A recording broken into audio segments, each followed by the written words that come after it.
SI Praveen Kumar मुख अफसर थाना झनीर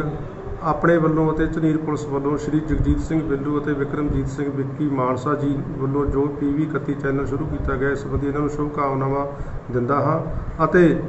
परमात्मा अगे अरदास करता हाँ कि ये चैनल दिन दुगनी रात चौगुनी तरक्की करे। मैं SI हरदयाल दास SHO City 2 मानसा, मेरे नाल बैठे ASI मक्खन सिंह जी साडे City 2 मानसा दे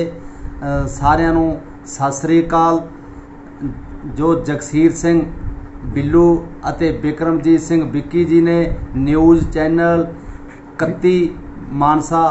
ਦੀ शुरुआत की है, मैं इन्हां ਨੂੰ अपने ਵੱਲੋਂ ਤੇ अपने स्टाफ ਵੱਲੋਂ ਲੱਖ ਲੱਖ ਮੁਬਾਰਕਾਂ ਦਿੰਦਾ ਅਤੇ परमात्मा इन्हां ਨੂੰ दिन दुगनी ਅਤੇ रात चौगनी तरक्की बख्शे।